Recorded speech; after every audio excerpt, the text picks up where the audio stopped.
අයිබෝවන් යහපත් දවසක් ඔබ සැමට.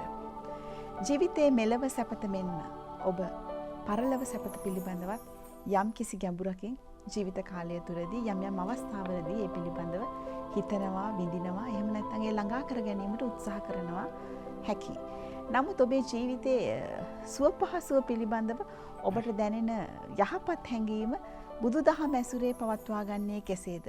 ලෞකික ජීවිතය තුළදී ඔබ විඳින සුව පහසුව ලෝකෝත්තර දිවියට මේ ජීවිතයෙන් පසුවද උදා කරගන්නේ? එතනට යන මාර්ගය හදාගන්නේ කෙසේද?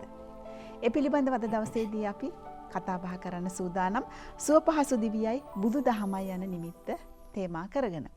අදත් අපි ඔබට ආරාධනා කරන අපේ මාතෘකාවට ප්‍රවේශ වීමෙන් පසුව ඔබේ අදහස් අපිට ඉදිරිපත් කරන්න ලෙසට අද දවසේදී ජාතික රූප වාහිනියට සූර්ය මණ්ඩල අපේ වැඩසටහන වෙනුවෙන් අපි ඉතාම ගෞරවයෙන් වැඩම කරවා ගත්තා.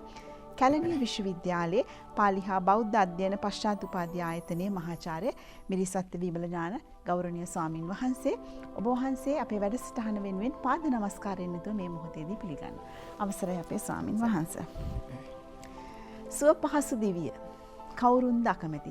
සතා සිව්පාවා පවා තමන්ට ලැබෙන පරිසරය තුළදී සුව පහසු දිවියක් ප්‍රාර්ථනා කරනවා.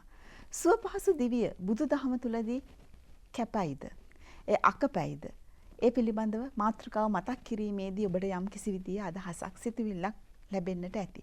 අපේ ගෞරවනීය ස්වාමින් වහන්සේ ඇත්තටම සුව පහසු දිවියක් සම්බුදු දහමේදී ලෞකිකයාට නියමිත කොට තිබෙනවාද? ඒ ප්‍රවේශයත් සමගම අපි අපේ සාකච්ඡාව ආරම්භ කරන්න සූදානම්. තෙරුවන් සරණයි ප්‍රේක්ෂක සියලු දෙනාටම. මෙතන අදත් ඊටම හරබර මාතෘකාවක් අපි මේ සාකච්ඡාව සඳහා තෝරගෙන තියෙන්නේ.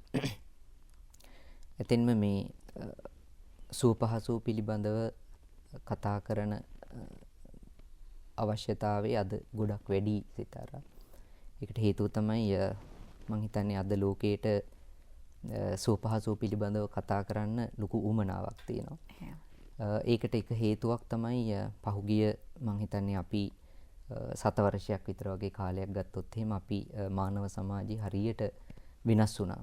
මිනිසුන්ගේ දැනුම ඒ වගේම අපේ අලුත් ජීවන රටාව, තාක්ෂණය මේ හැමදේම මිනිසුන්ව අලුත් තැනකට ගෙනල්ලා තියෙනවා.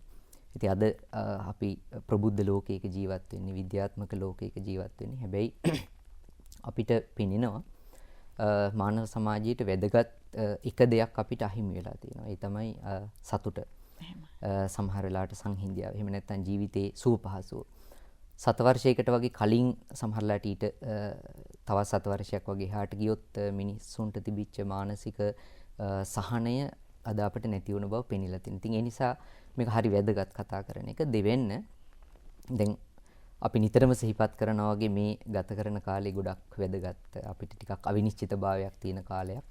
මේ කොරෝනා උපද්‍රව තත්ත්වයක් එක්ක ඇති වෙලා තියෙන තත්ත්වය. ඉතින් ඒ නිසා ඒකෙදි බොහෝ දුරට පෙනී ගිය දෙයක් තමයි මිනිසුන්ට ටිකක් එකට ඉන්න අමාරුයි වගේ පෙනෙනවා. දැන් අපි එක පවුලේ සමහරලාට ජීවත් වෙන්නේ. හැබැයි අපිට ඇත්තටම බලනකොට අපිට ගෙදරකට ටිකක් කොටු වෙලා කාලය ගත කරනකොට මේ ප්‍රශ්න ගොඩක් ඇති වෙන්න පටන් ගත්තා. ඒ නිසා මේ ගෘහස්තව ඇති වෙච්ච ප්‍රචණ්ඩකාරීත්වය කියන එක ලෝකේ හරියට වැඩි වුණා. දැන් ඒක අලුතෙන් කතා කරන සාකච්ඡාවක්. ඉතින් ඒ නිසා අපි ඇත්තටම කොහොමද මේ සුවපහසුව කියන එක ඇති කරගන්නේ, සතුට ඇති කරගන්නේ කියන එක මේ හරි වැදගත් කාරණයක්. ඒ නිසා හැම කාලයකම සැපය කියන දෙය බුද්ධ ආගමේ වැදගත් කාරණයක්. දැන් මම කෙලින්ම බෞද්ධ ප්‍රවේශයකින් ආවොත් සිතාරා ඔබත් මමත් දන්නවා බුදුහාමුදුරුවෝ දේශනා කරපු නිවන් මාර්ගයේ, විමුක්ති මාර්ගයේ අපි හඳුන්වන කෙටි නමක් තියෙනවා.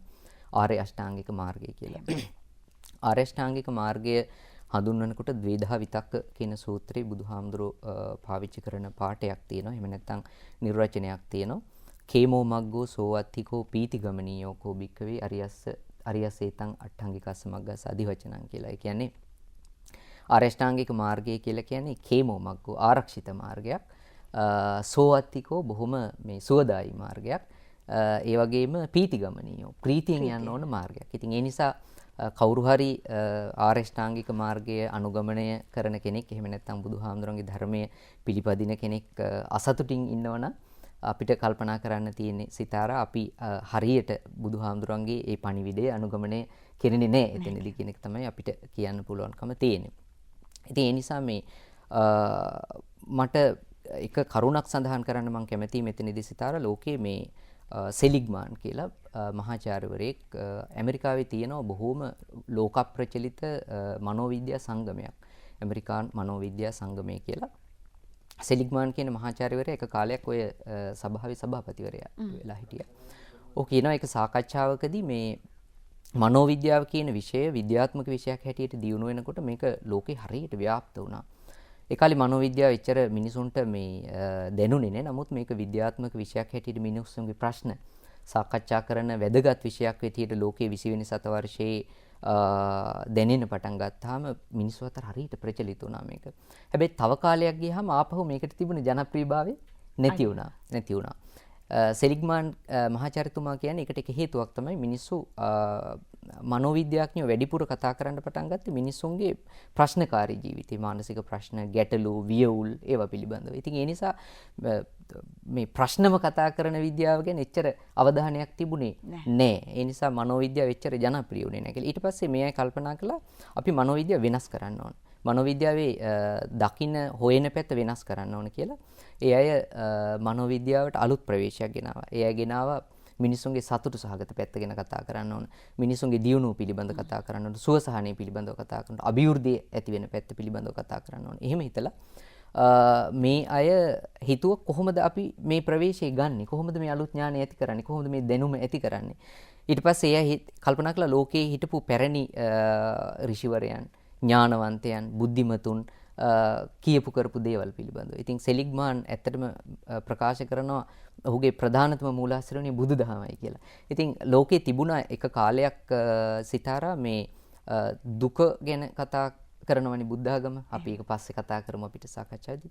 බුදුහාමුදුරෝ බුද්ධාගමේ දුක ගැන කතා කරන නිසා ලෝකය ගැන මුලින්ම ලියපු සමහර බටහිර ලේඛකයෝත් ඇත්තටම ලිව්වේ බුද්ධාගම මේ අශුභවාදී දර්ශනයක් කියලා. නමුත් ඒක දැන් යල්පැන ගිහිල්ලා ලෝකේ හැමදෙනාම දන්නවා බුද්ධාගම කියලා කියන්නේ මේ සතුට ගෙනෙන ආගමක් කියලා. සමහරලාට ඒක මේ හරිම සරල කාරණයක්. දැන් එක කෘතියක් ලියුව ඇලන් වොලස් කියලා මහත්මයෙක් එයා කියන්නේ මේ හුදු අවධානය. දැන් ඔබ දන්නවා සිතාරා සතිපට්ඨාන කියලා භාවනාවක් තියෙනවා.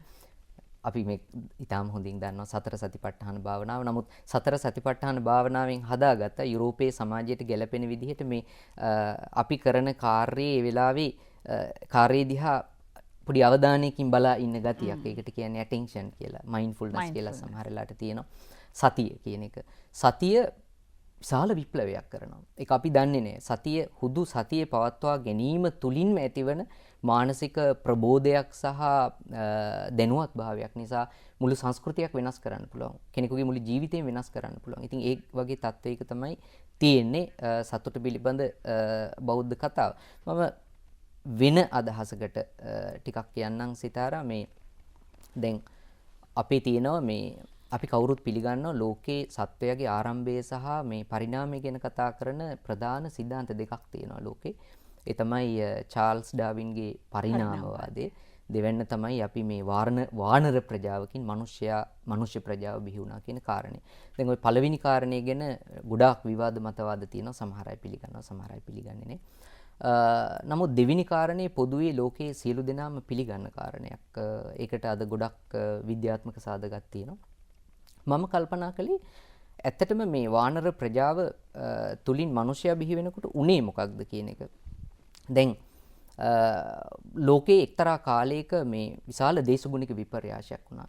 එතකොට සතුන් ලෝකේ සියලු දෙනාගේ මේ සතුන්ගේ ජීවිත වෙනස් වුණා. ඒ අයගේ ආහාර පාන රටාව වෙනස් වුණා, ජීවත් වෙන ක්‍රමය වෙනස් වුණා. එතකොට අර එක්තරා වානර ප්‍රජාවකට ඒ අයගේ ගහකොළ මත ජීවත් වෙච්ච ජීවිතය අයින් වෙලා ගිහිල්ලා ගොඩබිම ජීවත් වෙන්න. ඒ කියන්නේ සාමාන්‍ය භූමියේ ජීවත් වෙන්න උනා. එතනදී මේ අයට ආහාර සොයා ගැනීම සඳහා දීර්ඝ ගමනක යෙදෙන්න උනා. එතකොට පළවෙනි සාධකයේ තමයි ඇත්තටම මානව ප්‍රජාව දක්වා වෙනස් වෙන එක. ඉතින් දැන් අපි එක තැනකදී මේ අයට වෙනවා මේ අපිට ගොඩබිමයි ජීවත් වෙන්න වෙන්නේ. ගොඩබිම කියන එකෙන් අදහස් කරන්නේ සාමාන්‍ය භූමියේ ජීවත් වෙන්න වෙන්නේ. එතකොට එතනදී අර ජීවන රටාව වෙනස් වෙලා ගිහිල්ලා අපිට අවශ්‍යයි කඳ කෙලින් තියාගෙන ඉන්න. එතකොට ওই හෝමෝ ඉරෙක්ටස් කියන මානව සත්වයට ආවෙත් එහෙමයි. මොකද අපිට අපේ වගේ ඇඟක් තියෙන සත්වෙක්, කෙටි බාහුව තියෙන, දිගු කකුල් තියෙන සත්වෙක් නිර්මාණය වුණා අපි වගේම. එතකොට එතනදී උනේ ප්‍රධාන කාරණා දෙකක් තියෙනවා. පළවෙනි එක තමයි ආහාරය. ආහාර හොයාගන්න ඕන. හැබැයි දෙවෙන්න තමයි සුරක්ෂිතභාවය. මොකද ආහාර හොයාගන්න ගියහම උපද්‍රව වෙන්න පුළුවන්. උපද්‍රවයෙන් බේරුණොත් සහනයක් තියෙනවා. එතකොට ආරක්ෂාකාරීව විශ්වාසය ඇතිව යන්න නම් ජීවිතේ වෙනස් කරගන්න ඕන. ඇඟ වෙනස් වුණා. පස්සේ කාලෙක දඩයම් කර කර ජීවත් වෙලා එක්රැස් වෙලා දඩයම් කරමින් එක්රැස් වෙච්ච මිනිස්සු ටික කාලයක් ගියම අවුරුදු මිලියන ගණනාවක් ගියහම සාමාන්‍ය කුටුම්බ ජීවිතයක්. ඒ කියන්නේ පවුලක් නඩත්තු කරන ජීවිතයක් ගත කළා. මේක විශාල පරිවර්තනයක් වුණා. දැන් සමහර විද්‍යාඥයෝ කියන්නේ මේ පරිවර්තනයේදී උනේ හුදෙක්ම මේ මිනිසයාගේ ශරීර ස්වභාවය වෙනස් වීම විතරක් නෙමෙයි. ඇත්තටම මේ ඔහුගේ මොළය වෙනස් වුණා. දැන් අපේ තියෙනවා මොළේ මේ ෆ්‍රී ෆ්‍රන්ටල් කෝටෙක්ස් කියලා, කියන්නේ පූර්ව ලලාට කපාටය කියලා. මේක 3න් 2ක් විතර වගේ වෙනස් වුණා කියනවා නියන්ඩර්තාල්ගේ ඉඳලා හෝමෝ සේපියන්ස් කියන මානවයා දක්වා එනකොට. මම මේ කිව්වේ මේකේ කාරණා දෙකක් මම ඉස්සෙල්ලා කිව්වා වගේ ආහාර සොයා ගැනීම සහ ආරක්ෂිතව සුව පහසුවෙන් ආහාර සොයා ගැනීමේ අවශ්‍යතාවය නිසා තමයි මානවයා දියුණුනේ. ටිකක් බෞද්ධ දෘෂ්ටියකින් මේ කාරණේ දිහා බැලුවොත්.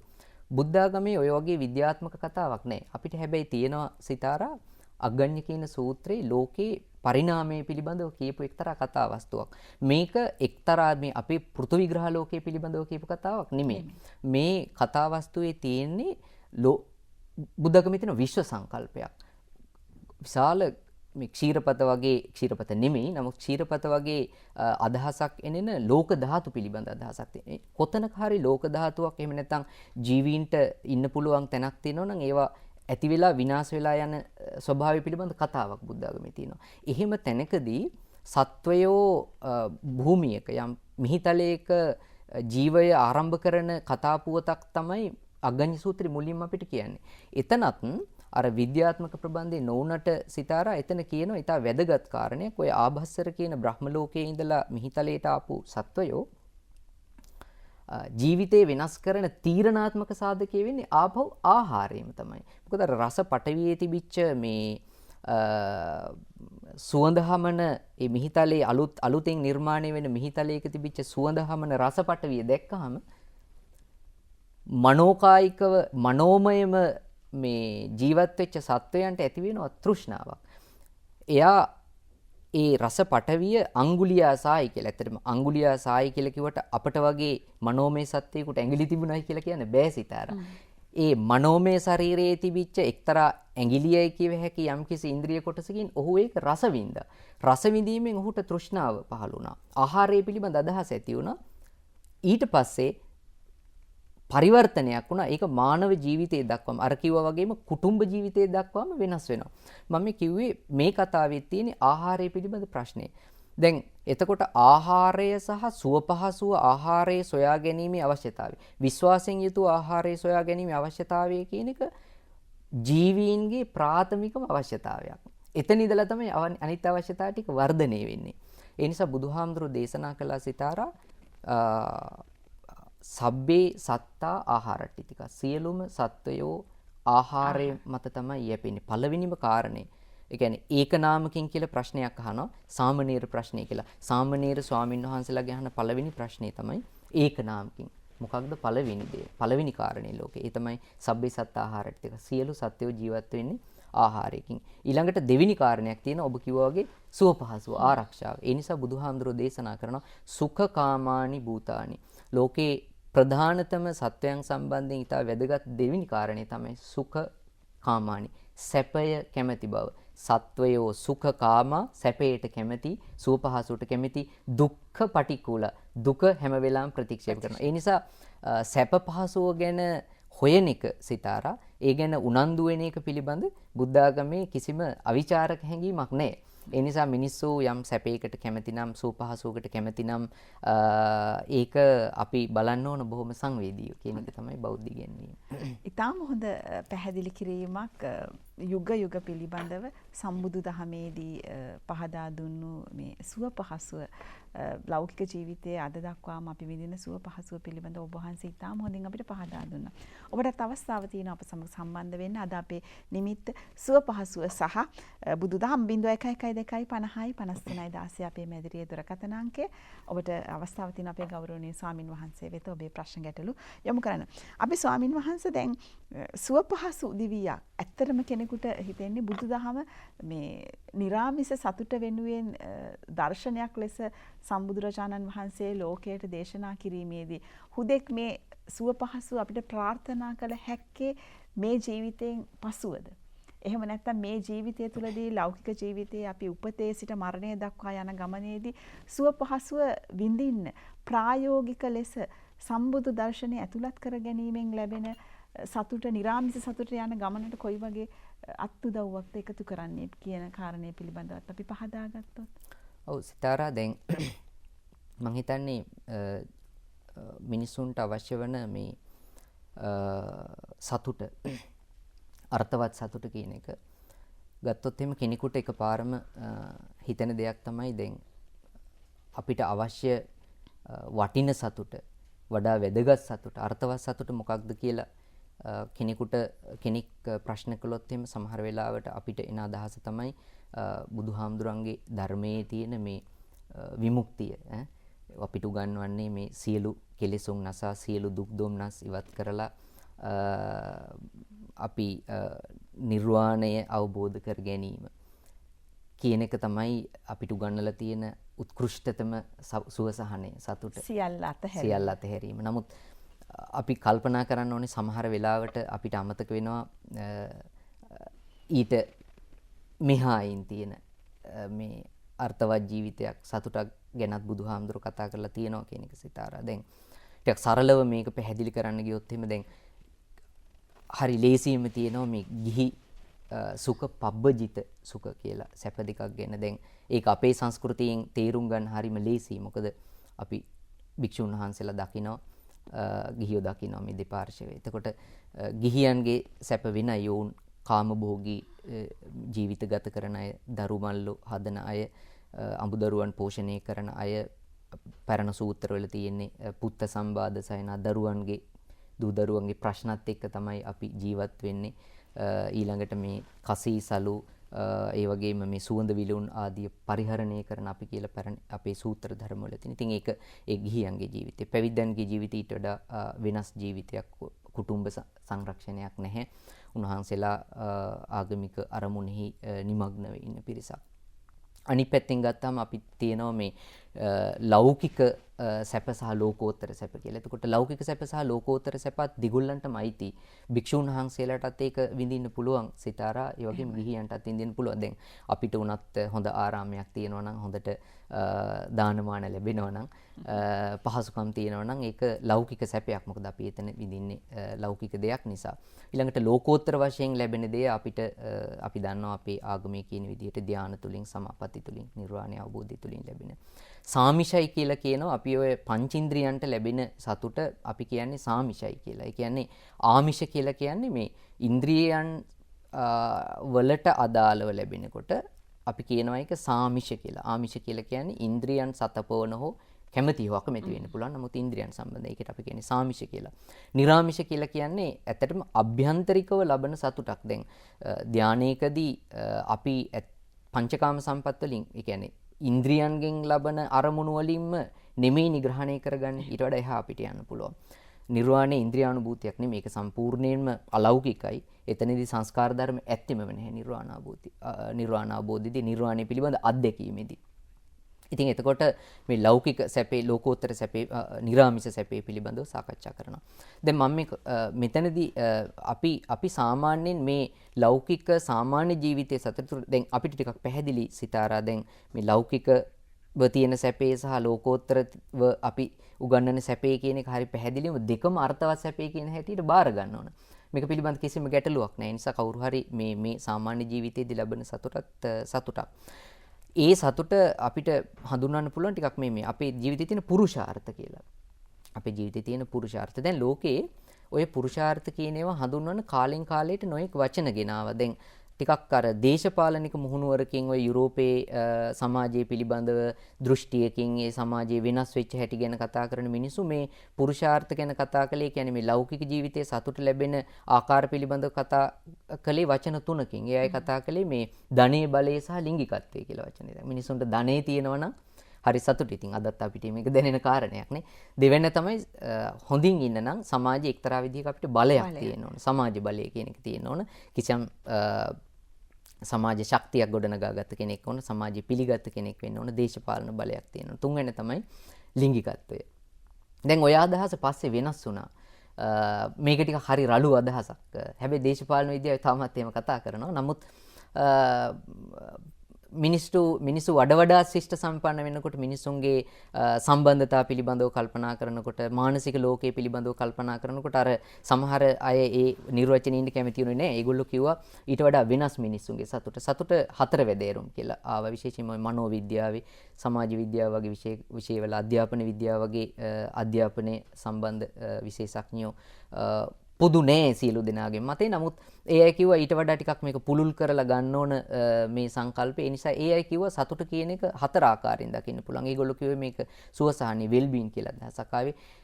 එතනදී එනවා මේ කායික සතුට, මානසික සතුට. පළවෙනි වතාවට ලෝකේ තේරුම් ගත්තා මේ කයේ සතුට නෙවෙයි මානසික සතුට කියන්නේ කියලා. මොකද එතෙක් තේරුම් ගත්තේ ඇත්තටම මානසික සතුට කියලා ටිකක් මේක තේරුම් ගැනීම අමාරුකමක් තිබුණා. නමුත් 20 වෙනි සතවර්ෂයේ මුල ඉඳලා දැනගත්තා මේ කයේ සතුට සහ මානසික සතුට කියලා කියන්නේ දෙකක් කියලා. ඒ නිසා කායික සතුටක් තියෙනවා, යහපැවැත්මක් තියෙනවා, මානසික යහපැවැත්මක් තියෙනවා, ඊළඟට අධ්‍යාත්මික යහපැවැත්මක් තියෙනවා. ඒ කියන්නේ මේ මිනිසුන්ගේ ආගම ධර්මයේ තුලින් ඇති කරගන්න පුළුවන් සුවසහනයක් තියෙනවා. ඒක ලෝකේ ස්ථාපිත අදහසක් බවට පත් වුණා. ඊළඟ කාරණේ තමයි මේ සමාජය තුල මිනිස්සු සම්බන්ධතාව වලින් හැදෙන සතුටක් තියෙනවා. ඒකට කියනවා social well-being, එහෙම නැත්නම් සමාජ යහපත කියලා. ඕකට සමාන අදහසක් බුද්ධ ආගමේ තියෙනවා ඇත්තටම. ඒ තමයි අත්ති සුඛ, අනන සුඛ, අනවජ්‍ය සුඛ සහ අත්ති සුඛ, අනන සුඛ, අත්ති සුඛ, භෝග සුඛ, අනන සුඛ සහ අනවජ්‍ය සුඛ කියලා. දැන් අපි ඉස්සෙල්ලා කියපු කායික මානසික කියන සතුට සිතාරා අර කියන මේ අපි බුද්ධ ආගමේ උගන්වන මේ අත්ති සුඛයෙන් අනන සුඛයෙන් භෝග සුඛයෙන් කියවෙනවා. මොකද මිනිසුන්ට කායික මානසික තෘප්තිමත් භාවයක් නැත්නම් ඔහුට සම්පත් විඳින්න බෑ. අත්ති කියලා කියන්නේ අපිට තියෙන භවභෝග, සම්පත්, දීපල. ඒවා තමයි අත්ති සුඛ කියලා කියන්නේ. එතකොට ඒවා භෝග කියලා කියන්නේ තමන් විසින් තමන්ගේ පවුලේ අය සමග ඥාති හිත මිත්‍රාදීන් සමග පරිභෝජනයේට, ඒ කියන්නේ සතුටු සහගතව පරිභෝජනයේට තියෙන අවස්ථාව තමයි භෝග සුඛ කියලා කියන්නේ. මිනිහෙකුට අපි මේ නිරෝගී සැපහැර සැපයක් ලොවේ කොයින්දා කියලා කතාවකුත් තියෙනවානේ. ඒ නිසා නියම කායික මානසික නිරෝගී භාවයක් නොමැතිනම් කෙනෙකුට බෑ Tamanට තියෙන මේ අත්ති කියලා කියන්නේ ඇති දේවල් පරිභෝජනය කරන්න බෑ. අනන සුඛ කියලා කියන්නේ ණය නොවීමෙන් ඇතිවන සතුට. දැන් මේක ඇත්තටම අපි හිතන්න ඕන ණය නොගැනීම නෙමෙයි. ණය ගැනීම තුලින් අපි සතුට අහිමි කරගන්නවා නම් එතන ඇතිවන ප්‍රශ්නේ. ඉතින් ණය නැත්තම් ණයකින් අපි අසතුටක් විඳින්නේ නැත්තම් අපි සතුට විඳින අය. අනවජ්‍ය කියන එක හරීම පළල් සංකල්පයක් සිතාරා. ඒක භික්ෂුන් වහන්සේ කෙනෙකුගේ ප්‍රාතිමෝක්ෂ සංවර සීලය වෙන්නත් පුළුවන්. ඔබ නිතර මේ අනුගමනය කරන පංචශීලය වෙන්නත් පුළුවන්. ඒක අටශීලය වෙන්නත් පුළුවන්. සමාජ ධර්මතා, යුක්තිය සහ සාධාරණත්වයේ පිළිබඳව මානව සමාජයේ තියෙන සම්මත වෙන්නත් පුළුවන්. මේ නිසා මේක ඇත්තටම අනවජ්‍ය කියලා කියන්නේ ලෝකයේ තියෙන සදාචාර ධර්ම. එතකොට මේක අපිට පෙනුනට මේ අත්ති සුඛ, භෝග සුඛ, අනන සුඛ, අනවජ්‍ය සුඛ කියලා කිව්වට මේක හරීම ලොකු පුළුල් අදහසක් කියලා මට හිතෙන්නේ. ඕක අපිට තවත් විස්තරණය කරන්න පුළුවන් අවශ්‍ය නම් සිතාරා. දැන් ලෝකේ ආපහු ගත්තොත් එimhe ඔය ඔක්කොගෙම කියන්නේ මිනිස්යාගේ සංවර්ධනය. බුදුහාමුදුරෝ දේශනා කරපු ඉතාම හොඳ සූත්‍රයක් තියෙනවා වඩ්ඩී සූත්‍රය කියලා. ඒ කියන්නේ සංවර්ධනය. වඩ්ඩී කියලා කියන්නේ වෙන මොකක්වත් නෙමෙයි සංවර්ධනය. මිනිස්යාගේ සතුට රඳා පවතින්නේ ඔහුට තියෙන සංවර්ධනය මත. ඒ සංවර්ධනය අර කිව්වා වගේම අත්ති භෝග අනන කියලා කියන්නේ ලෞකික සංවර්ධනය, අනවජ්‍ය කියලා කියන්නේ ඒක ලෞකික වෙන්නත් පුළුවන්, ලෝකෝත්තර තත්ත්වයට යන්නත් පුළුවන්. ඒ නිසා ඒකේ ලෝකෝත්තර පැත්තකුත් තියෙනවා. ඒ සූත්‍රයේ කියනවා මිනිසුන්ගේ මේ සතුට රඳා පවතින්නේ ওই දෙයාකාරයක මේ සංවර්ධනයේ මත. ඒ සංවර්ධනයේ තව අපිට කරුණු වලින්ම දකින්න පුළුවන්. මොනවද මේ කරුණු වශයෙන්? කෙත්තවත්තු කුඹුරු හැම තියෙනවා නම් ඉඩකඩම් තියෙනවා නම් අපි සතුටු වෙනවා. ධන දඤ්ඤේහි ධන දාන්නේ තියෙනවා නම් සතුටු වෙනවා. ඊළඟට දාසකම්ම කර පෝරිසෙහි අපිට උදව්පදව් කරන්න මිනිස්සු ගෙදර දොරේ ඉන්නවා නම් අපිට සතුටු වෙන්න පුළුවන්කම තියෙනවා. පුත්ත දාරේහි අමුදරුවන් ඉන්නවා නම් අපිට සතුටු වෙන්න පුළුවන්කම තියෙනවා. චතුප්පදේහි සිව්පාවන් ඉන්නවා නම් අද නම් මේක ටිකක් වෙනස් කාරණයක්. නමුත් පැරණි සමාජවල අපි ඇත්තට මගේ පුංචි කාලේත් අපේ සියයට විශාල හරක් පට්ටියක් හිටියා. ඉතින් ඔවුන් හරි ස්වයං පෝෂිතයි ඇත්තටම. හරි සතුටින් හිටපු අය. ඉන්දියාවේ එහෙමයි දැන් ගෝරක්ක කියලා කිව්වේ එහෙමනේ. ඊළඟට මේ අනිත් පැත්තෙන් ගත්තාම මේක විතරක් ප්‍රමාණවත් නෑ. ඒ නිසා වඩි සංවර්ධනයේ සූත්‍රය කියන ආධ්‍යාත්මික පැත්තට ගියාම අපිට තියෙන්න ඕනි මොනවද? ශ්‍රද්ධාව තියෙන්න ඕන, සීලේ තියෙන්න ඕන, ඊළඟට අහලා යමක් තියෙන්න ඕන, දැනගෙන තියෙන්න ඕන, සුතිය තියෙන්න ඕන, ඡාගය තියෙන්න ඕන. ඒ කියන්නේ මිනිස්සුත් එක්ක බෙදා හදා ගන්න ඕන. ප්‍රඥාව තියෙන්න ඕන. ඒ කියන්නේ ලෝකයේ පිළිබඳව දැක්මක්, ජීවිතය පිළිබඳව දැක්මක්, ඒ වගේම අපේ සුවසහනේ සාන්තිය විමුක්තිය පිළිබඳ දැක්මක් මිනිහෙකුට තියෙන්න ඕන. ඒකට ඒවා පළල් කාරණා ටිකක් ආධ්‍යාත්මික පැත්තට නැඹුරු වෙච්ච කාරණා. ඉතින් ඒ නිසා එක පැත්තකින් සංවර්ධනය කියලා කියන්නේ ලෞකික පැත්ත, එක පැත්තකින් ලෝකෝත්තර පැත්ත. ඒ නිසා අපිට පෙනෙනවා අර්ථවත් ඔබ අහපු විදිහට සිතාරා අර්ථවත් සැපත කියන්නේ මොකක්ද කියලා කවුරු හරි අපි ප්‍රශ්නයක් ඇහුවොත් එimhe ඒකේ ওই දෙපැත්තම තියෙනවා. කෙනෙකුට ලෞකික වශයෙන් ලබන සැපේ සතුටක් තියෙනවා. අනික් පැත්තෙන් නිවැරදි වීමෙන් ආධ්‍යාත්මික ජීවිතයට නැඹුරු වීමෙන් ඒ වගේම මේ අපේ ධර්මයේ තුලින් ලබන යම් යම් අධිගමයන්ට පැමිණීමෙන් ලබන සතුට කියන මේ දෙපැත්තම තියෙනවා. ඒ නිසා අර්ථාන්විත ජීවිතය කියන්නේ අපි පටලව ගන්න හොඳ නැහැ. සමහර වෙලාවට මට හිතෙනවා සිතාරා අපි ටිකක් වරද්ද ගන්නවද කියලා. දැන් අර මං ඉස්සෙල්ලා කිව්වනේ මේ ගිහි සුඛය සහ පැවිදි සුඛය පිළිබඳව අපි කතා කළානේ. සමහර තැනකදී මට පෙනෙනවා මේ අපි මේක මේ සමහර වෙලාවට ගිහිව කල්පනා කරන දෙයක් තමයි අපි මේ ඇත්තටම මේ ලෞකික ජීවිතයේ සතුට සැනසීම දරුමල්ලොත් එක ගත කරන ජීවිතේද අපිට අවශ්‍ය වෙන්නේ කියලා පොඩි සැකයකින් ඉන්නවා වගේ කියලා දැනෙන අවස්ථා තියෙනවා. නමුත් ඒක පිළිබඳ එහෙම අපි හිතිය යුතු නැහැ. ඒත් වශයෙන්ම බෞද්ධ දර්ශනය අපිට තාම හොඳින් උගන්වනවා. ගිහියෙකු හැටියට දරුමල්ලන් සමග පවුලේ අය සමග දියුණුව සඳහා යමක් හරි හම්බ කර ගැනීම සඳහා ජීවිතයේ ස්ථාවර භාවයේ සඳහා මහන්සි වෙන එක හරි වැදගත් දෙයක්. දැන් අපි තව ටිකක් මම මේකට එක කරුණක් එකතු කරන්නම් කමක්. අපේ ස්වාමීන් වහන්සේ අපිට ප්‍රථම දුරකථන මැදුම සම්බන්ධ කරගන්න අවස්ථාව ලබා දෙන්න. ඔබටත් දැනෙනවා ඇති. අපි මේ උපතේ සිට ජීවිතය ගත කරමින් යන ගමනේදී උදේ රෑ මහන්සි වෙමින් ගත කරන ජීවිතය ඇත්තටම අර්ථ ශූන්‍යද කියන කාරණේ. එසේ නොවන බව ඔබ වහන්සේ ලබා දුන්න අදහස් කීපයකින් අපිට සනාථ වුණා. තවදුරටත් ඒ පහදා ගන්න අපි සූදානම්. මේ ප්‍රථම දුරකථන මැදුම සම්බන්ධ කර ගැනීමෙන් පසුව ගම්පහ සිට ලලිත් මහතා සම්බන්ධ වෙනවා. අයිබෝවන් යහපත් දවසක් ඔබට. තෙරුවන් සරණයි. මේ මට ස්වාමින් වහන්සේකින් දැනගන්න ඕනේ මේ භික්ෂු සංඝයා කියලා හාමුදුරුවෝ බණටත් කියනවා. බණ කියන කොටත් එහෙම ආමන්ත්‍රණය කරන භික්ෂු සංඝයා කියලා. ඒ දෙකොටසක්ද ඒ දෙකොටස පොඩ්ඩක් විග්‍රහ කරලා දෙන්න කියලා තමයි ගෞරවයෙන් ඉල්ලා සිටින්නේ. හොඳයි. ස්තුතියි ඔබට. නැහැ දෙකොටසක් නෙමෙයි ඇත්තට මෙතන තියෙන්නේ හොඳ ප්‍රශ්නයක් ඒක මම හිතන්නේ අපිට සුළු ප්‍රශ්න තියෙනවා සිතාර හරි ලස්සන පාදා ගත යුතු ඇත්තටම ඒ වගේම අනිත් පැත්තෙන් හරි සතුටකුත් තියෙනවා දැන් මේ වගේ පුංචි සියුම් ප්‍රශ්න පිළිබඳව තියෙන උනන්දුව ඒක හරි වැදගත් දෙයක්. එතන සංඝ කියලා කිව්වේ සමූහය කියන එක. බික්ඛු කියලා කියන්නේ අපි සාමාන්‍යයෙන් මේ අනගාരിക පැවිද්දෙන් පැවිද්ද ලැබූ ඒ කියන්නේ ගිහිගේ හැර ගිහිල්ලා ශ්‍රමණ භාවයට පත් වෙච්ච හාමුදුරුවෝ. එතකොට බික්ඛු සංඝ කියලා කියන්නේ ඒ භික්ෂුව මේ භික්ෂුන් වහන්සේලාගේ සැදුම්ලත් සමාජයේ සමූහය කියන අදහස. එහෙම නැතිව එතන සංඝයා වෙනමමත් භික්ෂුන් වහන්සේ වෙනමමත් අපි සලකන්නේ නැහැ. හැබැයි තව වෙන අදහස් තියෙනවා දැන් බෞද්ධ සාහිත්‍යයේ සඳහන් වෙන ශ්‍රාවක සංඝ වගේ වචන තියෙනවා. නමුත් ඒ වගේ තැන්වලදී අර්ථය වෙනස්. එතනදී අපි සමහර වෙලාවට අපිට ශ්‍රාවක සංඝ කියලා කිව්වහම මේ අපිට පෙනෙනවා ගිහි පක්ෂයත් ඇතුළත් කරගන්න පුළුවන්. නමුත් බික්ඛු සංඝ කියන වචනය ඇතුලේ නිශ්චිත වශයෙන්ම එතනින් කියවෙන එක වචන දෙකේ අර්ථ දෙක වෙනස්. නමුත් අදහස් වෙන්නේ එකම කණ්ඩායමම තමයි. හොඳයි. අපේ ස්වාමීන් වහන්සේ නැවතත් අපි මාතෘකාවට යමු. දැන් ඔබ වහන්සේ සඳහන් කරා වගේම කෙනෙකුට හිතෙන්න පුළුවන් භෝග සැපය, ධනය, බලය, දරු මල්ලන් සිටීම සැපතක්ද? කෙනෙකුට හිතෙන්න පුළුවන් ඒ සියල්ල තිබිලත් අපි සතුටෙන් නෙමෙයි ඉන්නේ කියලා. ඒ ඒ සම්පත් ටික නැති අයත් මෙලව ජීවිතය ගත කරනවා. ඒකට ඒ අයට තියෙන්නේ ඒ සතුටක් නෙමෙයිද? එහෙමනම් මේ සතුට පිළිබඳව අපිට තියෙන අවිනිශ්චිත බව ඇත්තටම කායිකව ලබන එහෙම නැත්නම් සම්පත් රැස් කිරීමෙන් ලබන සතුට ජීවිතයට අකපයිද? එහෙම නැත්නම් ඒ අර්ථ සම්පන්නව ගත කිරීමේ මානසිකව සහ ආධ්‍යාත්මිකව ලබන සතුට උදා කරගන්න අපිට පුහුණුවක් ගන්න පුළුවන් ද වත්මන් සමාජයේදී? ඔව් සිතාරා, දැන් පළවෙනි කාරණේ මෙතනදී මම කියන්න ඕන දෙයක් තියෙනවා. දැන් ලෝකේ දැන් බුදුහාමුදුරුවෝ අපිට දේශනා කරපු ධර්මය අපි කියන්නේ මේ යථා භූතයි කියලා. ඒ කියන්නේ ලෝකේ ඇති සැටියෙන්ම තමයි දේශනා කළේ. එතනදී බුදුරජාණන් වහන්සේ අපිට පෙන්වුවා මේ අපි සතුට ගැන කතා කරනවා, සැපත ගැන කතා කරනවා, සන්තුෂ්ටිය ගැන කතා කරනවා, විශ්වාසය පිළිබඳ කතා කරනවා. හැබැයි අපි අමතක කරන්න හොඳ නැහැ ජීවිතේ වෙලාගත් ජීවිතයේ අමතක කරන්න බැරි, අත්හැරලා දාන්න බැරි පැත්තක් තියෙනවා කියන එක. ඒ තමයි දුක්ඛ කියන එක. මම ඒකෙන් පටන් ගන්න සිතාරා මේ ප්‍රශ්නෙට උත්තර දෙන්න. දැන් ලෝකේ සාමාන්‍යයෙන් මිනිස්සු කැමති නෑ දුක පිළිබඳව කතා කරන්න. කවදත් එහෙමයි. ඒක පිළිබඳ ටිකක් අපිට ටිකක් හිතට මේ අකමැත්තක් තියෙනවා. ඒ ගැන කතා කරන්න නොමනාපයක් තියෙනවා දුක පිළිබඳව කතා කරන්න.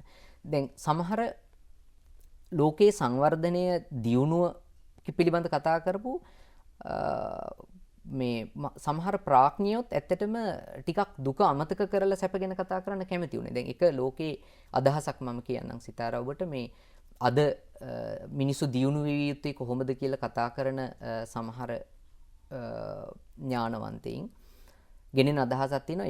මේකට කියන්නේ ග්ලෝබල් ඔප්ටිසම් කියලා. ඔප්ටිමිසම්. විශ්ව සුභවාදී කියලා අදහසක්. ඒකේ තියෙන්නේ මිනිස්සු දියුණු වෙන්න ඕන නම් කාරණා දෙකක් ගැන උනන්දු වෙන්න ඕනේ. ඒ තමයි අපි යමක දකින අශුභවාදී පැත්ත වෙනුවට හැම වෙලාවෙම මේකේ සුභවාදී පැත්ත දකින්න ඕන කියන එක. ඒකට කියනවා මේ ස්ටබර්න් ඔප්ටිමිසම් කියලා. ස්ථාවර වෙච්ච මනස වෙනස් කරගන්නේ නැති විදිහට සුභවාදී විදිහට දකින්න ඕන. දෙවෙන්න තමයි determined action. ඒකට කිසියම් ක්‍රියාමාර්ගයක් තියෙන්න ඕන. මට මේ ප්‍රශ්නය ගැන මං නොපිළිගන්නවාම නෙමෙයි, මේකේ ඇත්තක් තියෙනවා. හැබැයි මම මේ වචනේ පිළිගන්නේ ඊට වඩා හොඳයි මේ වචනේ තිබුණා නම් awaken optimism කියලා. මොකද අවබෝධයෙන් යුතු සුභවාදී භාවය කියන්නේ. මොකද අපි සමහර දේවල් වල තියෙන ගැටලුව දැක්කේ නැතිනම් සිතාරා මට පෙනෙනවා සමහර යහපත් දේවල් මතුවෙන්නට තියෙන අවකාශය අඩුයි. දැන් ක්‍රිස්තුස් වහන්සේගේ සමාජයේ ඒ කාලේ තිබිච්ච යුදෙව් ක්‍රිස්තියානි සමාජයේ තිබිච්ච සමහර ගැටලු ක්‍රිස්තුස් වහන්සේගේ සාකච්ඡාවට විවේචනයට ලක්ුණේ නැතිනම් ක්‍රිස්තු ධර්මය ඇති වෙන්න පුළුවන් කමකුත් නැහැ. නබිතුමාටත් එහෙමයි. බුදුරජාණන් වහන්සේට මේ සම්ප්‍රදායික මේ බ්‍රාහ්මණ සමාජයේ තිබිච්ච සමහර අදහස් උදහස් සහ ප්‍රතිපත්ති විවේචනයට ලක් කරන්න නොවුනා නම් බුද්ධ ආගම පහළ වෙන්නේ නැහැ. ඒ නිසා අපි අවබෝධයෙන් දකින්න ඕන ලෝකේ විවේචනයක් තියෙන්න ඕනේ. ඒ නිසා බුදුහාමුදුරුවෝ අපිට පහදලා දුන්නේ පළවෙනි කාරණේ තමයි ලෝකේ දුක්ඛ කියන එක තියෙනවා. දැන් නිකමට හිතලා බැලුවොත් එimhe ජීවිතය කියලා කියන්නේ සිතාරා විශාල අරගලයක් නේ. අද බලන්න කොයිතරම් මේ ප්‍රශ්න සමුදායක් අපේ ජීවිතවල තියෙනවා. දැන් පුංචි කාලේ ඉඳලම මේක මහා අරගලයක්. දැන් ශිෂ්‍යත්ව විභාගයට ලියන්න යන පුංචි දරුවා මහ විශාල බෑග් එකක් කරේ එල්ලගෙන ඉස්කෝලේට යනවා දකින්නකොට අපිට ටිකක් පොඩි ත්‍රාසයකුත් දැනෙනවා. මේ ළමයින්ට පුංචි කාලේ අහිමි වෙලා දෙමව්පියන්ගේ ආදරයක් ටිකක් අහිමි වෙලා ගෙදර ඉන්න තියෙන අවස්ථාව එහෙම වෙලා සමහරට පීඩනයක් තියෙනවා. දරුණු ලොකු පීඩනයක් තියෙනවා ළමයින්ට. වැඩි ලොකු වුණාට පස්සේ අධ්‍යාපනයේ සම්බන්ධයෙන් රැකියාවක් හොයා ගැනීම සම්බන්ධයෙන් නිසි කාලෙට විවාහ වෙන්න බැරි වුණොත් විශාල ප්‍රශ්නයක්. සමහර වෙලාවට පරක්කු වෙනකොට මානසික අරගලයක් තියෙනවා. ඉතින් ඒ විවාහ වුණත් සමහරලාට විවාහයේ මේ දරුමල්ලු ලැබුණේ නැත්නම් එතන ප්‍රශ්නයක් තියෙනවා. දරුමල්ලු වැඩියෙන් ලැබුණත් ප්‍රශ්නයක් තියෙනවා සිතාරා. ඊළඟට මේ විවාහ වුණාට පස්සේ අපි දැකලා තියෙනවා දැන් මම විශ්වවිද්‍යාලයක ඉන්න හාමුදුරු කෙනෙක් හැටියට මට ගොඩක් මිනිසුන්ගේ ජීවිත පිළිබඳ අවබෝධය තියෙනවා. විවාහ වෙච්ච වැඩි දෙනෙක් මේ තැන්වල තනියම ඉන්න බවක් පේනවා. ඒ කුටුම්බ ජීවිතයේ තියෙන සතුට වෙනුවට තනියමයි ප්‍රශ්න විසඳගන්නේ. දැන් අපි දෙන්නෙක් එකතු වෙන්නේ සාමූහිකව ප්‍රශ්න විසඳගන්න සිතාරා. සහයෝගයෙන් ප්‍රශ්න විසඳගන්න. නමුත් අවසානයේදී බැලුවම එතන නෑ. ඉතින් ඊළඟට ජීවන අරගලය අපි ලොකු ජීවන අරගලයක් ජීවත් වෙන්න ඕන, ආර්ථික ස්ථාවරත්වයේ තියෙන්න ඕන. මේ නිසා මුළු ජීවිතේම කියලා කියන්නේ ප්‍රශ්න ගොඩක්. ඒ නිසා තමයි මේ ප්‍රශ්න ඔක්කොම කැටි කරනවා බුදුහාමුදුරුවෝ. ජාති, ජරා, ව්‍යාධි, මරණ, අපියෙහි සංපයෝග, පියෙහි විප්පයෝග, යම් පිච්ඡං නලබති තම්පි දුක්ඛං. අපි ඔය ටිකක් මම ඔය මුලින් ඉඳලම කියපු ප්‍රශ්න ටික ඔක්කොම ඇතුල් කරන්න පුළුවන් සිතාරා. ඔය කියන අපියෙහි සංපයෝග කියලා කියන්නේ මේ අකමැති මිනිසුන් සමග එක්වීමම නෙමෙයි. අපියෙහි සංපයෝග කියලා කියන්නේ කාන්ත වූ අකමැති මේ ඉන්ද්‍රියානුබද්ධ දේවල් එක එකතු වෙ. කියන්නේ මම අකමැති මට ප්‍රියජනක නොවූ ඇහැට කනට දිවට නාසයට ශරීරයට සම්බන්ධ වන අරමුණුත් එක්ක සම්බන්ධ වෙන්න සිද්ධ වීම තමයි අපියෙහි සංපයෝග. එහෙම යටුවා විස්තර කරලා තියෙන්නේ. පියෙහි විප්පයෝග කියලා කියන්නේ ඒකේ අනිත් පැත්ත. මේ දෙවෙනි කාරණේ. ඊළඟට මේ යම්පිච්ඡන් නලබති තම්පි දුක්ඛං කියන ඔය කියන රැකියාව නොලැබීම, ඊළඟට මේ අස්ථාවර භාවය, ආර්ථික ස්ථාවර භාවයක් නැති වුණා නම් ඒ තත්ත්වයේ මේ ඔක්කොම යම්පිච්ඡන් නලබති තම්පි දුක්ඛං. ඉතින් මේ සියල්ලටම කැටි කරන්න පුළුවන්. ඒ නිසා එක පැත්තකින් අපි කල්පනා කරන්න ඕන මේ ජීවන අරගලයේ පිළිබඳව ප්‍රශ්නය තමයි බුදුහාමුදුරුවෝ දැක්කේ අබිනිෂ්ක්‍රමණය සඳහා. ඒක අපි තේරුම් ගන්න ඕනේ. ඒක අපිට බුදුහාමුදුරුවෝ පහදලා දුන්නා. හැබැයි අනික් පැත්තෙන් අපි නිරන්තරයෙන්ම හිතන්න ඕනේ දේ තමයි මේක පිළිබඳව කල්පනා කර ජීවිතේ අසතුටින් ඉන්න එක නෙමෙයි ඇත්තටම ප්‍රශ්නේ. දැන් බුදුහාමුදුරුවෝ මේ තරම් දුක පිළිබඳව කතා කරන බුදුහාමුදුරුවෝත් ස්වාමින් වහන්සේලාත් ඊටාම සතුටින් තෘප්තියෙන් හිටපු අය. අර එක සූත්‍රයක තියෙනවා මේ කොසල් රජුරෝ කියනවා මේ භික්ෂූන් වහන්සේලා තමයි හරීම සතුටින් දකින්නේ. දැන් සමහර ශ්‍රමණයෝ ඉන්නෝ ඒගොල්ලෝ මේ ශාරීරිකව මේ දුර්වර්ණ වෙලා පැහැපත් භාවය නැති වෙලා. හැබැයි ස්වාමීන් වහන්සේලා හරි මේ පැහැපත්ව උදග්ග චිත්තේ තාම ප්‍රබෝධමත් සිතින් යුක්තව ජීවත් වෙන කට්ටිය. මේ ඒ නිසා ඒ ප්‍රබෝධමත් බව කියන එක හරි වැදගත්. ඒ නිසා බුදුහාමුදුරුවෝ අපිට උගන්වලා තියෙන්නේ ඒ ප්‍රශ්න තිබුණට ඒක අවබෝධයෙන් යුක්තව ඒක හඳුනගෙන ජීවිතයට අර්ථාන්විතව මුහුණ දෙන්න. ඔතනදී තමයි සිතාරා කියපු ප්‍රශ්නෙට ඇත්තටම උත්තරේ මම හිතන්නේ අපිට දෙන්න පුළුවන්කම තිබෙන්නේ. ඔව් සිතාරා. අපිට අවසර දෙන්න අපේ ස්වාමීන් වහන්සේ ටික වේලාවක් සිට තවත් දුරකථන ඇමතුමක් රඳවාගෙන තිබෙනවා. අපේ නිෂ්පාදක කණ්ඩායම. අයිබෝවන් යහපත් දවසක් ඔබට. ගීතාංජලි මහත්මිය බොරලැස්ගමේ සිට ඔබේ ප්‍රශ්නය අපිට කෙටියෙන් ඉදිරිපත් කරන්න. තෙරුවන් සරණයි. මට දැනගන්න ඕනේ දැන් හැමෝම විවාහ වුණාම දරු මල්ලු ඉන්නවනේ. දරුවෙක් ඕනේ කියනවා. දරුවෝ නැත්තම් ඉතින් මේ පවුල හොඳ නෑ කියනවා. ඉතින් දැන් මමත්වයේ කියන එක නැති කරන්න කියලානේ තියෙන්නේ ස්වාමීන් වහන්සේ. මම කියන එක දැන් මම නිදුක් වෙමා, නිරෝගී වෙමා, සුවපත් වෙමා කියන එකත් ඒක හොඳයිද? ඒක මට දැනගන්න ඕනේ. මම කියන දේ මමත්වයේ නැති කරන්න කියලා කියන්නේ. මම කියන දේ ඒ වගේම දරුවෝ නැත්නම් ඒ පවුල සුබද? හොඳද? හොඳයි. ස්තුතියි ඔබට. අපිට ඉතාම පැහැදිලි ඔබ ඉදිරිපත් කරන ලද අදහස. මමත්වය නැති කිරීම පිළිබඳව තියෙන අදහස සම්බුදු දර්ශනය තුළදී. එය මම නිදුත් වේවා කියන මෛත්‍රී භාවනා ආරම්භය සුදුසුයිද? එය කරන්න පුළුවන්ද? සහ දරුවෙක් නැත්තම් ඒ පවුලේ සාර්ථකත්වයක් නැද්ද? සිතාර ප්‍රශ්න දෙකක් තියෙනවා. එකක් තමයි දැන් අපි තමන් පිළිබඳ කෙනෙක් එහෙම නැත්නම් ආත්මයක් නැහැ කියන බුද්ධ ආගමේ කොහොමද මම නිදුක් වේවා කියලා කියන්නේ කියලා. නමුත් දැන් ඇත්තටම දැන් පරමාර්ථ වශයෙන් අපි කියලා කෙනෙක් මම කියලා කෙනෙක් නැහැ ඇත්ත වශයෙන්ම. මම කියලා කෙනෙක් පිළිගන්නේ නැති වුණාට මේක හරීම ඊටාම වැදගත් ප්‍රශ්නයක් සිතාරා. මේක අහපු හරීම ඒ වගේම හරි සරල වුණාට හරි ගැඹුරු පැතිකඩක් තියෙන ප්‍රශ්නයක්. නමුත් අපිට දැනෙනවා අපි කියලා කෙනෙක් නේ. අපි කියලා කෙනෙක් දැනෙනවා. එතකොට මේ මම කියන සම්මුතිය තියෙනවා. බෞද්ධ දර්ශනයේ උගන්වන්නේ අපිට මම කියන සම්මුතිය පිළිගැනීමේ වරදක් නැහැ ලෝකේ. සත්‍ය දෙකක් තියෙනවා. බුදුහාඳුරෝ අපිට පෙන්නලා දෙන එකක් තමයි මේ ගොඩක් මේක පහදලා දෙන අභිධර්මයේ. අභිධර්මයේ තියෙන පරමාර්ථ සත්‍ය කියලා එකක්. පරමාර්ථ සත්‍යයට යනකොට අපිට සත්ව පුද්ගලෙක් නැහැ සිතාරා. නමුත් සම්මුති සත්‍යයේදී අපිට දැනෙන හැඟෙන මම කියලා කෙනෙක් ඉන්නවා. ඒ දැනෙන හැඟෙන මම කියන කෙනාට මම නිදුක් වෙම්වා කියලා කියන එකේ කිසිම වරදක් නැහැ. මොකද සම්මුති කියන වචනේ තියෙන්නේ සංමුන් කියලා. සංස්කෘත බුද්ධ මේ සමහර සම්ප්‍රදායවල සංවෘති කියලා කිව්වේ සත්‍ය වහනවා කියන අදහස. සංවෘති. හැබැයි පාලි සම්ප්‍රදායේ සම්මුති කියලා කිව්වේ හොඳට හිතන්න උපකාර වෙනවා කියලා. එහෙමයි අර්ථ දක්වලා තියෙන්නේ. ඒ නිසා මුන් කියන වචන දෙකක් එකතු වෙලා හැදුනා කියලා තමයි අපිට අපේ බෞද්ධ උගත්තු පෙන්නලා දීලා තියෙන්නේ. ඒ නිසා මේ හොඳට දකින්න යථාර්ථයේ දකින්න උවමනාවෙන් යන්න අර සම්මුතියෙන් කල්පනා කරන එක ඉස්සර වෙලා. ඒ නිසා මම කියලා කෙනෙක් තෝර බේර ගන්න එක හඳුන ගන්න එක බුද්ධාගමට අනුව ගැටලුවක් නෑ. ඒ නිසා එහෙම හිතලා මම නිදුක් වෙම්වා නිරෝගී වෙම්වා කියලා ප්‍රාර්ථනාව අර්ථ ශූන්‍ය නෑ. වැරදි නෑ. ඒක.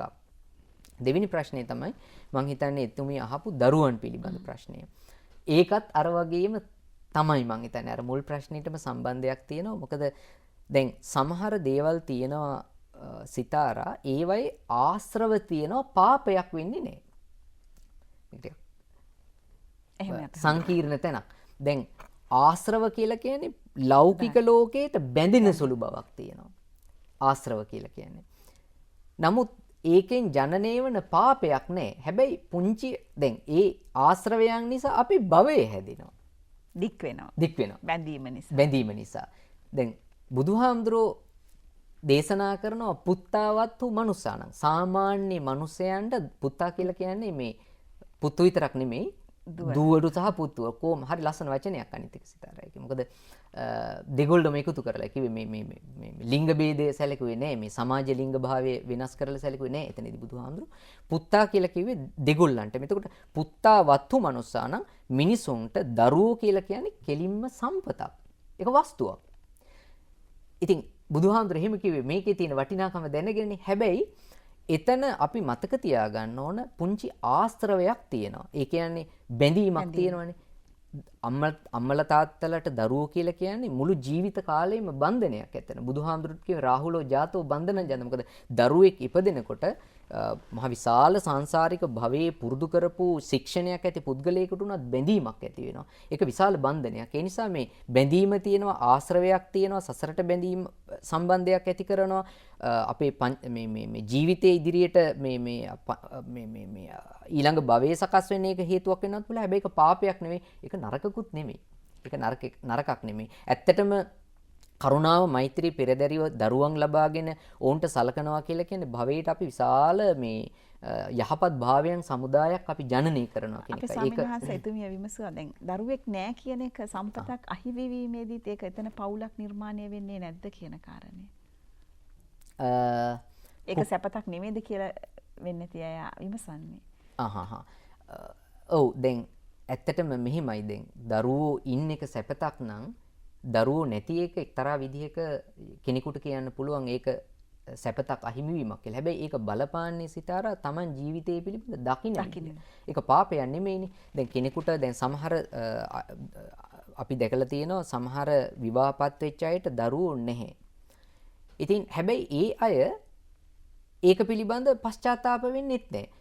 ඒක උපාදානය කරගත්තොත් ඒක ලොකු ජීවිතේ ප්‍රශ්නයක් කරගෙන අරගලයක් කරගෙන ඒ පිළිබඳව දැඩි විදියට කල්පනා කරලා මානසික ගැටුමක් ඇති කරගෙන ප්‍රශ්නයක් වුණොත් එතන ගැටලුවක් තිබෙනවා. හැබැයි මෙතනදී අපිට දරුවෙක් නැහැ කියන එක කුටුම්බය අහිමිවීමක් නෙමෙයි. පවුලක් අහිමිවීමක් නෙමෙයි.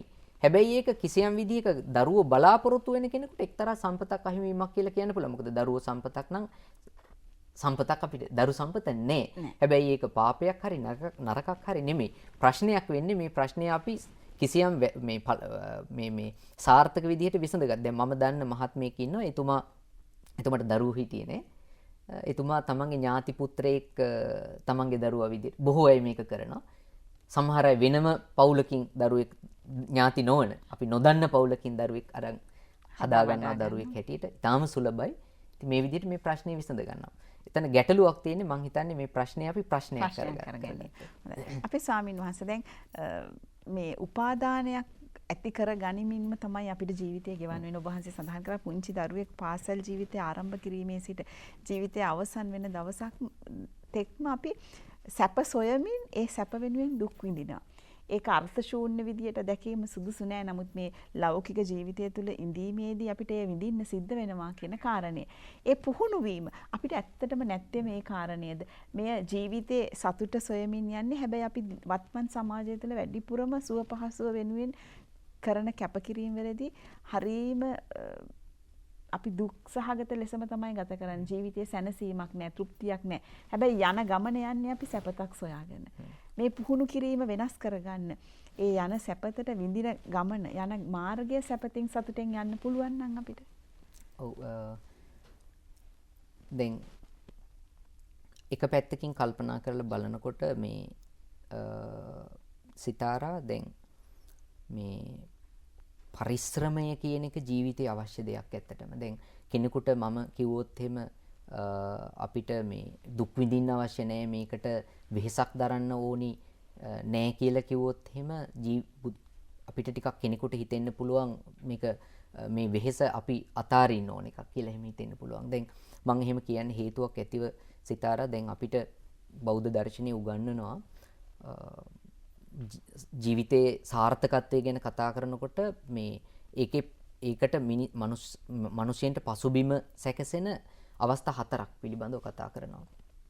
එකක් තමයි කම්මපලූපජීවි. කර්මයෙන්ම එයා සම්පූර්ණයි. හැමදේම ලැබිලා. දැන් අර අපි කියන්නේ සීවලි මහරහතන් වහන්සේට කෑම හොයන්න උවමනා වුණේ නේ. සමහර වෙලාවට බුදුහාමුදුරුවෝ සීවලි හාමුදුරුවන් එකතු කරගෙන යනවා කියලා මේ සමහර කතාවස්තු වල තියෙන ආහාර පාන මේ අමාරු ස්ථාන වලින් යනවා. ඔව්. එතකොට ඒක භාග්‍ය නිසා. පිලින්ද වච්ච කියලා මහරහතන් වහන්සේ කෙනෙක් හිටියා. උන්වහන්සේ මේ භාග්‍යයෙන්ම උන්වහන්සේ හරි නිරෝගී සම්භාවනීය කෙනෙක් හැටියට හිටියා කියලා. එතකොට කම්මපලූපජීවි කියලා කියනවා. සමාජයේ ඉන්නවා දෙමව්පියන්ගේ ධනය දරුවන්ට උරුමනවා මුළු ජීවිතේම දෙමව්පියෝ හරි හම්බ කරපු දේවයින් ජීවත් වෙන්න පුළුවන්. හැබැයි තව කෙනෙක් ඉන්න උත්ථානපලූපජීවි. ඒ කියන්නේ ඔහුට කර්මයේ විසින් ලබා දුන්න දෙයක් නෑ. සමහරලාට ඉපදෙන ඉතාම දිලිඳු පවුලක. දැන් බටහිර ලෝකයේ, ආසියාතික ලෝකයේ ඒ වගේ තා දිලිඳු පවුලක ඉපදිලා ලෝකේ අති සම්භාවනීය ශ්‍රේෂ්ඨ තත්වයට පත්වෙච්ච විද්‍යාඥයන් සහ ලෝක නායකයන් පිළිබඳව අහලා තියෙනවා අපි සිතාරා. නම් වශයෙන් කියන්න අවශ්‍ය නැහැ. එතකොට එහෙම වෙන්නේ උත්ථානපලූපජීවි. ඔහු දෛවය වෙනස් කරලා කර්මයේ විසින් ඔහුට ගෙනල්ලා දුන්න ශක්තිය වෙනස් කරලා ඔහු සම්පූර්ණයෙන්ම අදිෂ්ඨානයෙන් නැගිටිනවා. එහෙම කෙනාට වෙහෙසක් තියෙනවා ජීවිතේ. ඒක ආපහු අපි කියපු දුක හා සම්බන්ධයි. මොකද මනුස්ස ජීවිතයේ මේකේ තියෙන ස්වභාවයම අපිට පරිශ්‍රමයක් දරන්න වෙනවා. පරිශ්‍රමයක් දරනකොට වෙහෙසක් ඇති වෙනවා. ඒ නිසා අපි හැම වෙලාවම අපි දකින්නත් ඕන මනුෂයාගේ සාර්ථකත්වයේ එක්තරා ආකාරයක වෙහෙසකාරී බවක් කියන එක අපි පිළිගන්නත් ඕන. දැන් එක සූත්‍රයක තියෙනවා මිනිසුන්ට දියුණු වෙන්න ඕනි නම් මුලින් ඉඳලම කරුණු කීපයක් පිළිබඳ අවබෝධයක් තියෙන්න ඕනේ. ඒ තමයි භෝගාදිපායා කියලා කියන්නේ. ඒ කියන්නේ හැම කෙනෙකුටම අදහසක් තියෙන්න ඕන මම යම්කිසි සම්පතක් උරුම කරගන්න කෙනෙක් විය යුතුයි කියලා. දැන් සමහර වෙලාවට ඔය අපිට මේ දෙමව්පියෝ කියනවා පුතා ඔයක් වෙන්න කවුද කැමති, වෛද්‍යවරයෙක් වෙන්න කැමතිද කියලා. ටිකක් බුද්ධිමත් මනසක් තියෙන දෙමව්පියෝ ඒ දරුවගේ දක්ෂතාවයේ දිහා බලලා ඒ දක්ෂතාවයේ ඇතිපැත්තින් දරුවව දියුණු වෙන්න මාර්ග සලසනවානේ. ඒක තමයි මේ භෝගාදිපාය කියලා කිව්වේ. සිප්පා දිට්ඨාන ඒකට ගැලපෙන යම්කිසි දැනුම් සම්භාරයක් එයාට ශිල්පේ ලබා දෙන්න ඕන. ඊළඟට පඤ්ඤෝපවිචාර ඇත්තටම දැන් අපි මේ බුද්ධිමත් වෙන්නත් එපේ. කාලයට ගැලපෙන විදිහට අපේ දැනුම යොදවන්නත් අපි බුද්ධිමත් වෙන්න ඕනේ. දැන් එළවලු වගා කරනකොට ඔක්කොම එකම කාලේ එකම එළවලු වගා කළොත් එimhe අපිට නිසි පරිදි අපිට ආදායම ලබන්න බැරි වෙනවා. ඉතින් ඒ නිසා මේ අපි කාලයට ගැලපෙන දේ වගා කරන්න අපි දැනගන්න ඕනේ. ඉතින් ඒ වගේ පඤ්ඤූපවිචාර අනිත් එක තමයි කම්මන්තාබි නිවේසන. කවදා හරි දවසක තමන්ගේ දැනුම උපයෝගී කරගෙන අපි කර්මාන්තයක් පටන් ගත්තට පස්සේ මේකට අපි හරියට නිමග්න වෙන්න ඕන. ඊළඟට කියනවා නිට්ඨිත කම්මන්ත පරියෝසාන තමන් කරපු වැඩ පිළිබඳව ආපහු විමසලා බලන ස්වභාවයක් තියෙනවා. ඕක වෙහෙසකර භාවයක් තමයි සිතාරා. එක්තරා විදිහක මේක ලොකු පරිශ්‍රමයක් තියෙන්න ඕනේ ජීවිතේ. හැබැයි මේ මෙතනදී ඉතා වැදගත් දෙයක් තියෙනවා සිතාරා. ඒ තමයි මේ කාර්යයේ බුදුහාමුදුරුව අපිට උගන්වලා තියෙන්නේ අපේ තියෙන සාමාන්‍ය ජීවිතයේ තියෙන සුවසහනේ නැති කරගෙන නෙමෙයි. එහෙම නෙමෙයි ඇත්තටම.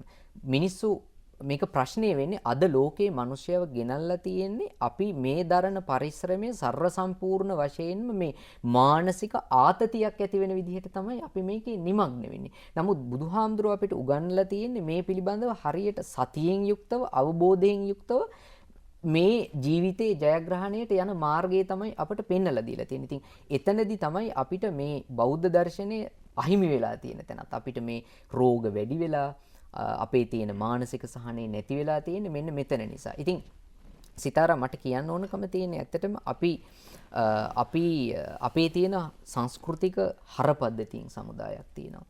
දැන් මේ බෞද්ධ දර්ශනයේ නොවුනත් ඔය නීති සතකය කියන පොතක තියෙනවා ප්‍රදානම් ප්‍රච්ඡන්නං ගෘහමුපගතේ සම්භ්‍රම විදි කියලා.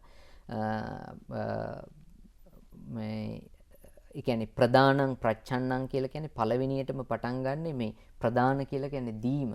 ප්‍රදානං ප්‍රච්ඡන්නං මේ කාටවත් නොපෙනෙන පරිදි දීම තමයි අපේ සංස්කෘතියේ තියෙන එක වැදගත් දෙයක්. ගෘහමුපගතේ සම්භ්‍රම විදි.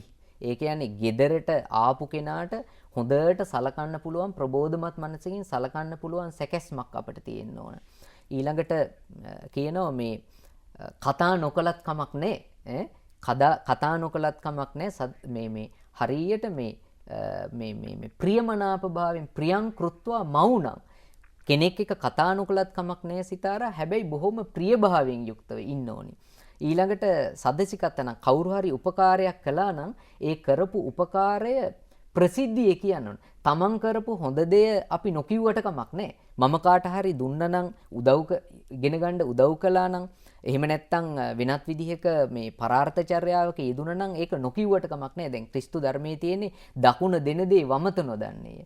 වමත දෙන දේ දකුණත නොදන්නේ කියලා අදහසක් තියෙනවා ක්‍රිස්තුස් වහන්සේගේ ඉගැන්වීමෙන්. එතකොට මේ සුද්ධවන්තව මේ පවිත්‍ර සිතින් කරන පරිත්‍යාගය පිළිබඳ අදහස එතන තියෙනවා. අතින් අන්න ඒ වගේ එහෙම නුනට අනිත් අය කරපු දේ ප්‍රසිද්ධිය කියන්න ඕන. තමන් ලැබපු දේ ප්‍රකාශ කරන්න ඕන කියන අදහස තියෙනවා. ඊළඟට මෙන්න මේ වගේ ඊටාම මේ සාරධර්ම හරපද්ධතියක් තියෙන සංස්කෘතියක් තමයි මේ අපේ මේ ಭಾರತೀಯ සංස්කෘතිය බෞද්ධ සංස්කෘතිය කියලා කියන්නේ. ප්‍රශ්නේ තියෙන්නේ අපි ඒ සංස්කෘතික හරයන් ඉක්මවාගේ ගිහිල්ලා තියෙනවා. ඉතින් ඒ නිසා මානසික ප්‍රබෝධය කියන එක ඇති කරගන්න නම් සිතාරා අපිට තියෙන්න ඕන අපි මුලින්ම කිව්වා වගේ අපි කරන කාර්යය පිළිබඳ අපේ තියෙන හදවතේ තියෙන ಗುಣධර්ම ටික නැති කරගන්න අපිට පුළුවන් කමක් නැහැ. සත්පුරුෂ භාවයේ කියන එක හරීම අවශ්‍යයි.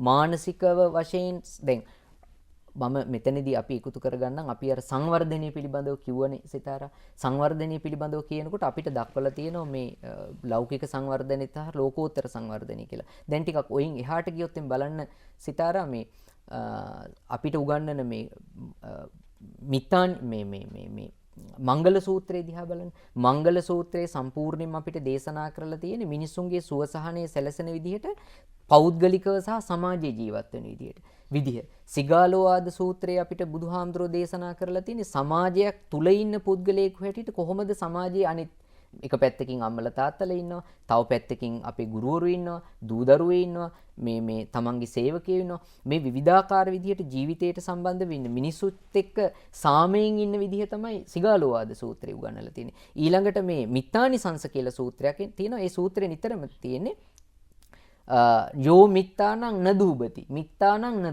මිත්තානං නදූපති කාට හරි ලෝකයේ තියෙන ඔය ඔක්කොම කියන සදාචාර ධර්ම ටික අපි ඔළුවට ගන්න බැරි නම් අඩුම තරමේ තමන් ළඟ ඉස්සරහා තමන් එක්ක ජීවිතයට සම්බන්ධ වෙන මිත්‍රයාට ද්වේෂ කරන්න එපා කියලා කියන. ඒ කියන්නේ මේකමම ඇති.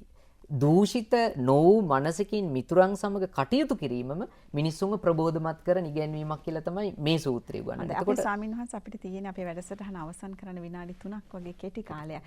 මේ පුහුණු වීම, මේ පුරුදු වීම, දුක සමගින් ගෙවන ජීවිතය තුළදී ඒ ජීවිතය සුව පහසු කරගන්න අපිට සම්බුදු දර්ශනයේ පුහුණු වීම අද ආරම්භනවා නම් කොතනින්ද මේ පුහුණු වීම අපේ එදිනෙදා ජීවිතයට එකතු කරගත යුත්තේ? ඇත්තටම කොතනදී කතා කළත් සිතාරා බුදුහාමුදුරන්ගේ ඉගැන්වීම අපි පටන් ගන්නේ සීල සමාධි ප්‍රඥා කියන මාර්ගයෙන්නේ. ඒ නිසා ඒක අපිට කවදාකවත් අමතක කරන්න බෑ. එතකොට සීලය කියලා කියන්නේ එකිනෙකාට සාපේක්ෂවයි. දැන් ඔබේ සීලයයි මගේ සීලයයි දෙකක්. මම භික්ෂුවක් හැටියට සීලයක් මේ මට තියෙනවා. ගිහියෙකු හැටියට ඔබ නිරන්තරයෙන්ම පංචශීලය ආරක්ෂා කරනවා. එක සූත්‍රයක මේ බුදුහාමික පුද්ගලයෙක් මේ බුදුහාමුදුරෝ දේශනා කරන ධම්මික සූත්‍රය මට මතක හැටියට ගිහියන්ගේ වත මොකක්ද කියලා ඇහුවට පස්සේ බුදුහාමුදුරන්ට ගිහියන්ගේ වත ප්‍රකාශ කරලා තියෙනවා. එතන කරුණු තුනයි තියෙන්නේ. එකක් තමයි තිරුවන් සරණ යාම. බෞද්ධයෙකු හැටියට ඊටාම මේ හැබැවින්ම තුනුරුවන් පිළිබඳව තියෙන ගෞරවය, ශ්‍රද්ධාව, තිරුවන් සරණ යාම, පිළිගැනීම. දෙවැන්න තමයි පංචශීලය ආරක්ෂා කිරීම කියන එක. තුන්වැන්න උපෝසත දිනවල අටශීලය ආරක්ෂා කිරීම. අපි මුල් කාරණා දෙක අයින් කරලා අපි පංචශීලයේ ගත්තොත් එimhe පංචශීලය කියන එක ඇත්තටම අපිට ආරක්ෂා කරන්න පුළුවන් නම් සිතාරා එතන තියෙන්නේ ලෝකයේ අපි ඔය කියන සාධාරණත්වය, ධර්මය, ලෝක ධර්මය, අනවජ්‍ය කියන නිර්වද්‍ය භාවය මේ ඔක්කොම ආරක්ෂා වෙනවා. මම හිතන්නේ අපි ගොඩාක් දේවල් කතා නොකලත් සිතාරා මට හිතෙනවා අර මේ ධම්මික සූත්‍රයේ කිව්වා වගේ අපිට පුළුවන් නම් අපි කොහොමත් බෞද්ධ හැටියට තිරුවන් සරණ ගිය අය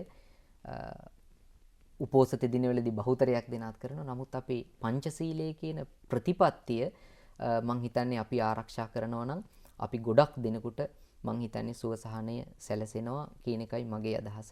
ඒ නිසා තමයි මං හිතන්නේ අපි අර නිත්‍ය සීලයේ හැටියට පංචශීලයේ බෞද්ධ සමාජය තුල පිළිගන්නේ කියලා. ඒයින් අමතරව ගියාම ටිකක් එක කාරණයක් සිතාර ඔබට මං කියන්නම්. අපි මං හිතන්නේ අපි නිරන්තරයෙන්ම අපි කරන කාර්යය පිළිබඳ අවධානයකින් අවබෝධයකින් බොහොම සංසුන් මනසකින් අපි අපේ කටයුතු දිහා මුළු දවස පුරාම බලන්න ඕනේ. ඒක තමයි අර බටහිර ලෝකයයි කිව්වේ attention revolution කියලා. සාන්ත වූ සුවදායි මනසකින් අපි බලන්න ඕන. අපිට බැරි වුණා අපේ දරුවන්ට විනාඩි 5ක් දවසේ අපි බෞද්ධ අපි එක්තරා විදිහක කනගාටුවක්. අපේ දරුවන්ට අපිට උගන්වන්න බැරි වුණා උදේට නැගිටලා හැම දිනාටම විනාඩි 5ක් ආනාපාන සති භාවනාව අත්‍යවශ්‍ය දෙයක් හැටියට ආහාරයක් වගේ අත්‍යවශ්‍ය දෙයක් හැටියට උගන්න ගන්න අපි අසමත් වෙලා තියෙනවා. ලෝකයේ අද කතා කරන විප්ලවය මෙන්න මේ අවධානය. පැහැදිලි මනසකින් සංසුන්ව මේ මොහොත දිහා බලන එක.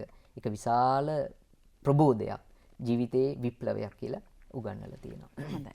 ඔබේ සුවපත් දිවියේ යම් ප්‍රාර්ථනාවක් තියෙනවා නම් පන්සිල් ආරක්ෂා කරමින් සතිමත් බවින් ඔබේ ජීවිතයේ කරන හැම කටයුත්තකට මේ අවධානය යොමු කිරීමෙන් සැබවින්ම ඔබට කෙටි කාලීන සහ දීර්ඝ කාලීන සුවපත් බව නිරාමසයෙන් යුතුව ලබා ගන්න පුළුවන් කියන කාරණයයි අපි අද සනාථ කරන්නේ. අද දවසේදී සුව පහසු දිවිය සහ බුදුදහම යන නිමිත්තෙන් ඔබට ඔබේ ජීවිතය හඳුනා ගන්න මේ දහම ඇසුරේ කතිකාව අද දවසේ අප වෙනුවෙන් දේශනා කරන ලද්දේ කැලණිය විශ්වවිද්‍යාලයේ පාලි හා බෞද්ධ අධ්‍යයන පශ්චාත් උපාධි ආයතනයේ මහාචාර්ය මිරිසත් දේවිවල ඥාන ගෞරවනීය ස්වාමින් වහන්සේ ඔබ වහන්සේට අපේ පාද නමස්කාර ස්තුතිය මෙහි පොතේදී අවසරයි අපේ ස්වාමින් වහන්සේ වැඩසටහන අවසන් කරන ඔබ වහන්සේට අපි නිදුක් නිරෝගී භාවය ප්‍රාර්ථනා කරනවා. ස්තුතියි අපි නැරඹුවාට ඔබේ ජීවිතේ යහපත් වේවා කියන පැතුමත් එක්ක අපි සූදානම් සමුගන ලබන සතියේදී ඔබ මුණ ගැහෙන යහපත් බලාපොරොත්තුවෙන් නමෝ බුද්ධාය.